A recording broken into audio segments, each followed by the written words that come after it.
Next on Worcester News Tonight, an Assumption College graduate among those killed in the Las Vegas shooting. Now the school is coming together to give back. Plus, faith leaders from all cultures and denominations come together to pray for Worcester.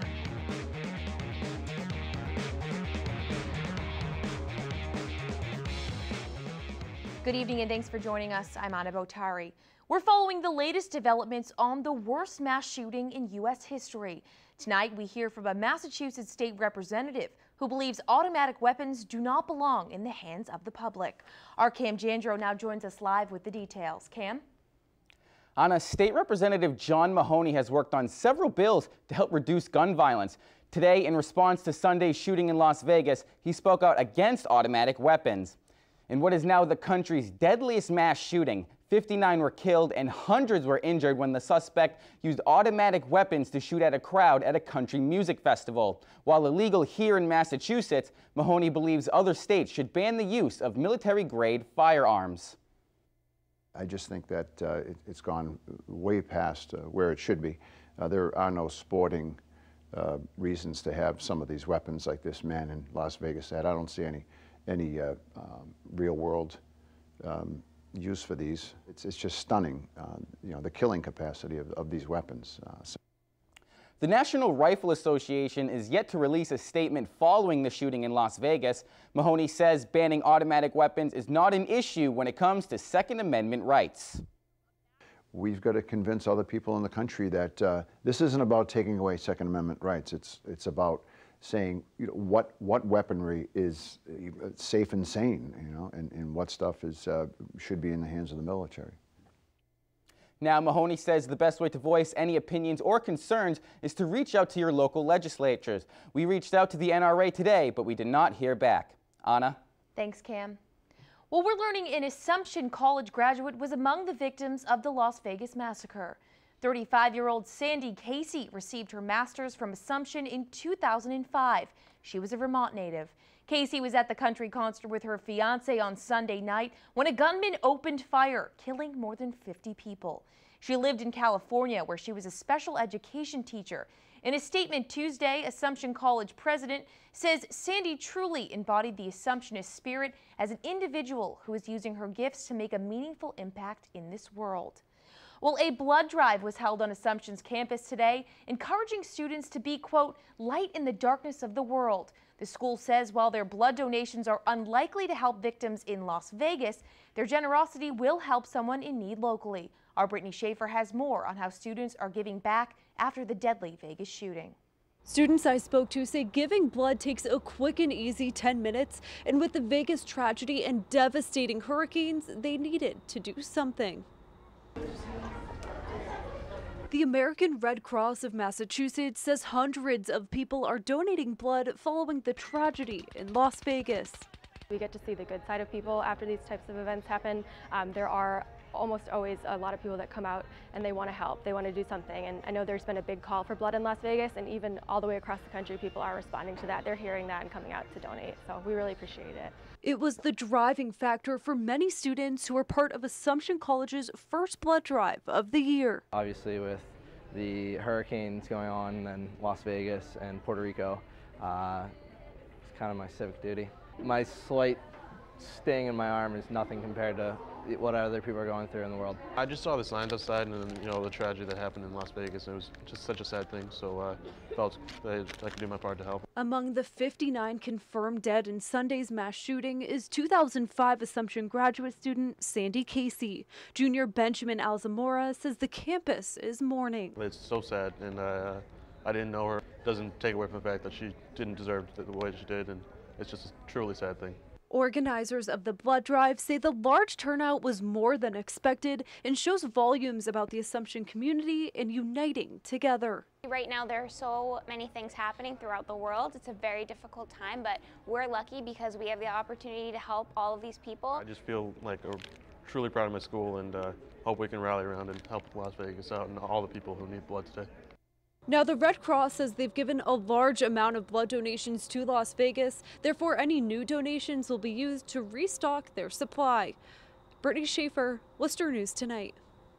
The second annual Faith in Worcester Day of Prayer attracted a crowd in downtown Worcester Tuesday night. The event, coordinated by the NAACP of Worcester, brings faith leaders from all cultures and denominations to pray for the city of Worcester. NAACP President Pat Yancey says prayers are for all the issues the city faces. What we hear in the atmosphere, this hostility, this hatred, and overcome it with prayer and love for the people in the city of Worcester. A special prayer also went out to all of the victims of the recent hurricanes. In recent months, many Massachusetts communities have voted to ban recreational marijuana shops, but that's prompted the question of whether they could still receive tax revenue from the industry. Perry Russum takes a closer look. In towns such as Medfield, neighbors have voted against opening recreational marijuana shops. Milford said yes to a ban 2 weeks ago. My concern is really as it comes to the edibles. Now a marijuana advocate wants towns and cities that ban shops to get none of the industry's tax revenue. It's not going to be a really viable market unless we do something like this. Kamani Jefferson is the president of the Massachusetts Recreational Consumer Council. The idea is in its infancy. No legislation has been drafted, and Jefferson has yet to find a state house sponsor for a bill. The next legislation session starts in January, so we're looking to hopefully get something going by then. A similar piece of legislation was drafted by State Senator Sonia Chang Diaz, but it was later amended. Instead of hurting the cities and towns that vote to ban, assistance funding would go to the towns that allow pot sales. Could this idea work? Absolutely. I think whether you apply an incentive or a disincentive, it's important for communities to understand that there are economic benefits and social benefits to having cannabis commerce in their communities. And we spoke with Jeff Beckwith. He is the executive director of the Massachusetts Municipal Association. He says there's no way to even do what Jefferson is talking about. He calls it a ridiculous idea and a punitive campaign ploy. In Medfield, Perry Russum, Worcester News Tonight. Worcester leaders and neighborhood residents gathered Tuesday to celebrate the newly renovated Castle Park. The $2 million city project, funded mainly by federal block grant dollars, featured many new upgrades, including a new accessible walkways and entrance, basketball courts, a new playground, and first-in-the-city fitness equipment. Along with the new park, City Manager Edward Augustus also announcing Rec Worcester will be back next summer. I'd like to bring our next speaker up. Great free recreation program right here in the park, where we're going to hire young kids from the neighborhood who are going to work with younger kids, giving them free recreational opportunities, free lunch and dinner, keeping them physically fit and engaging them in summertime learning and all the great benefits that come from that. Castle Park is just one of more than a dozen parks in the city to have improvements made or complete rehabs done this year. Governor Charlie Baker designates this week as Community Policing Week in Massachusetts. It's part of an effort to bridge cities and towns with law enforcement. As our Catherine Andrioli explains, area departments are taking part with unique initiatives. The fact that some kids have a very negative experience with the police from an early age. Dudley Police Chief Stephen Wayner goes back to school Tuesday, spending time with elementary school students at Mason Road School in an effort to make them more comfortable around officers. Those discussions going, conversations happening, and different people connecting with their police department. This week is Community Policing Week in Massachusetts. Wayner has visited the school for 20 years. He says these relationships are crucial to form at an early age. Get the kids to kind of know you that you're not here, or that somebody's in trouble, or there's something really majorly wrong. It helps to give them some sense of comfort, and will lead them to be able to talk to the police department or police officers in the future. This week, like every other week, we have a number of neighborhood watch meetings throughout the city. In Worcester, the effort to bridge community and law enforcement is an ongoing initiative. Lieutenant David Doherty says weekly neighborhood watch meetings give residents a chance to build trust with officers. That trust allows them to give the officer information they might not otherwise provide to the police, so we can work together with other police agencies, city agencies, to try to find a solution to whatever the problem might be. Dudley Police will be hosting Coffee with a Cop tomorrow morning. Chief Wayner says these initiatives impact both the department and the community beyond Police Week. I'm a big believer of early interaction with police and the schools. That's one of the things that got me interested in police work from an early age. So it's something where we're part of the community, and we all have the same goal. Everybody wants to be safe and feel comfortable in their communities. So the more we can work with people and gain that trust and that respect, the better off we all are. In Worcester, Catherine Andrioli, Worcester News Tonight. Massachusetts lawmakers taking up a proposed birth control bill today. The bill would protect free coverage even if the Trump administration strikes the requirement from federal law. Allison King has the details. My migraines are debilitating. For years, Ellen Dufer battled premenstrual migraines every month until she went on birth control and found that it stopped the migraines.